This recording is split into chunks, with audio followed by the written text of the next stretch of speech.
Добро утро. Денеска на Линк разговараме со Данчо Димков, председател на Асоциацијата на менеджмент консултанти МКА 2000. Добро утро и добро дојдовте во утренски брифинг. Добро утро. Ви благодарам што ме поканивте. За почеток би сакала за нашите гледачи да објасниме малку за какво здружение станува збор, бидејќи ова е здружение нели на консултанти и кои се придобивките од истото.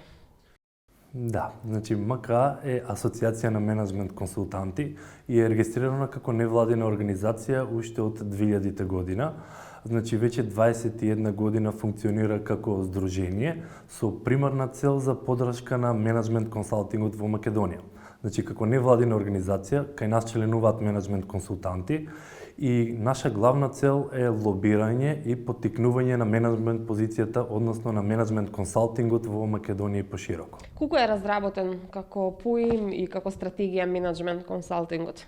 Па, интересно, разработен е во поново време се повеќе и повеќе, значи се повеќе консултанти се појавуваат моментално на пазарот и кога зборуваме за менеджмент консалтант, најчесто се размислуваат дали знаеш бизнис план или стратегија, а сега веќе ние бар малку ја прошируваме дефиницијата каде што викаме менеджмент консултант е консултант кој што знае да му помогне на менеджментот во една компанија со цел или подобро да работи, или да открие нови пазари, или подобро и поефикасно да ги искористува ресурсите, или пак подобро да го организира тимот во компанијата. Така, има ли никакви предуслови или критериуми кој се може да биде менеджмент консултант? Па, официјално секој може да се само декларира како менеджмент консултант, меѓутоа, како консултант се подразбира дека треба да имаш и некакво значително искуство во одредено поле на специјализација, меѓутоа, од друга страна треба да имаш и некакво академско знаење за системи, процеси, логички рамки и размислувања. Сега, на светско ниво постојат и сертификати со кои што како менеджмент консултант можеш да се сертифицираш и да искористам ова прилика да кажам дека МКА 2000 е всушност единствената организација во Македонија која што може да сертифицира за CMC, што значи сертифициран менеджмент консултант. И како сертификација таа постои повеќе од 20 години на пазарот, на светско ниво ја издава ICMCI, кратенка од Асоциации на консултанти на светско ниво. И МКА 2000 е единствена акредитирана тело што може да го издава тој CMC сертификат. Тешко ли се доаѓа до овој сертификат? Па тешко. Како консултант нема тешко или лесно, значи има или го знаете или не го знаете. Значи има целосен процес во кој што има и критериуми што треба да ги исполните, значи низ призма на практично искуство, колку време сте биле како менеджмент консултант. И тоа сето во подготвителниот процес, меѓутоа потоа треба да се изработи еден студија на случај каде што треба да се бране пред комисија, пред веќе сертифицирани менеджмент консултанти. И со тој студија на случај вие треба да покажете дека го имате искуството, компетенциите и вештините за да го добиете тој стекнат сертификат CMC. Така, господине Димков, би сакала да ве прашам и околу тоа што представува консултантот за една фирма. Доколку една фирма се реши или да побара стручно менеджмент консултирање, колку тоа ќе придонесе во унапредување и во развој на самата фирма? Да, значи компаниите имаат потреба од консултанти. Значи, од една страна е тоа што некои компании одлучуваат сами да откриваат светови па да ги прават сите грешки на свој грб, меѓутоа како консултант, како менеджмент консултант може да добијат помош, односно како компанијата да се преструктурира, како да искористи некои нови можности на пазарот или пак да му се помогне на компанија да добие нов пристап до финансии. Мислам, има сега и многу повици и тендери и можности за компаниите како може да добијат надворешни финансии или пак во склоп на Македонија. И како сами не сум сигурен до кој степен компаниите, односно менаџерите на компаниите, можат сами да ги искористат тие можности. И во тој случај најлогички е кога заглавуваш во одредено поле да ангажираш надворешен експерт на тоа поле, односно консултант кој што од една страна би те водел низ процесот, меѓутоа од друга страна има еден трансфер на знање со што менаџерот станува подобар во работењето. Скапо ли е да се ангажира консултант? Па Скапо е релативна работа, у зависност од која е вредноста што се добива.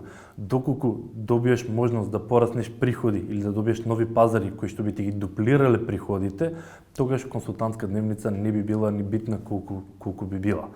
Моментално има доста консултанти во Македонија, значи цените се уште не се толку регулирани, бидејќи цената е секогаш диктирана од колкава е вредноста што ја даваш на клиентот, меѓутоа и од друга страна и колкава експертиза носи со себе. Живееме во време на пандемија веќе цела година. Ние се наоѓаме моментално во вашите простори, каде што забележавме дека освен вас нема друг никој, така што сите работите од дома. Меѓутоа друго ми е прашањето, колку во време на криза, економска криза и пандемија е лесно или тешко да се функционира во овој бизнис?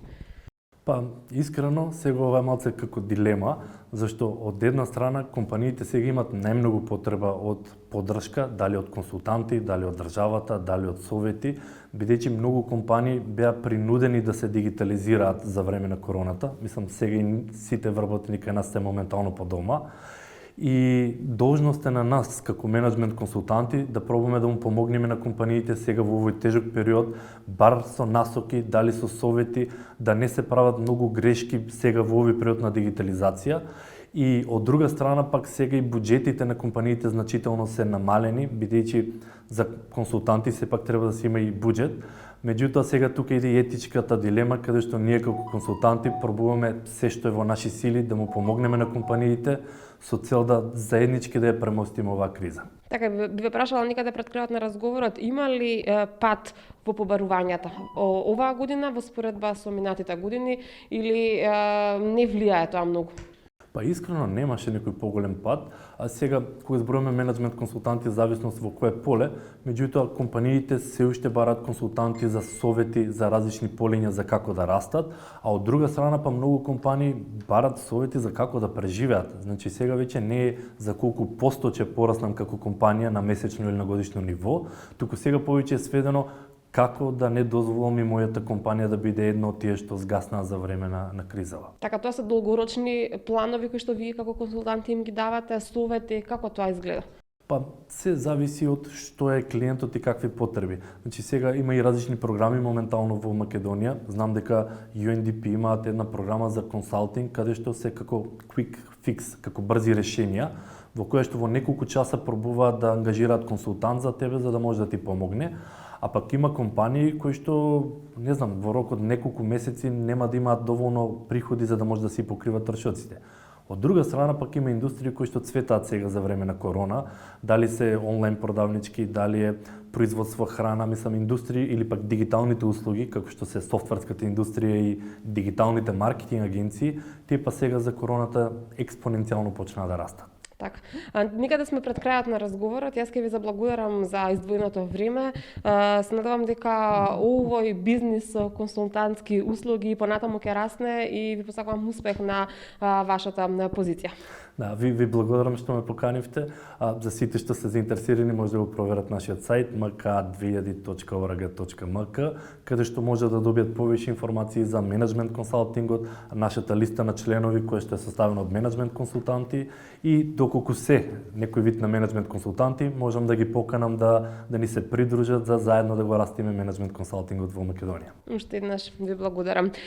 Ние со ова го завршуваме и денешното вклучување во утренски брифинг.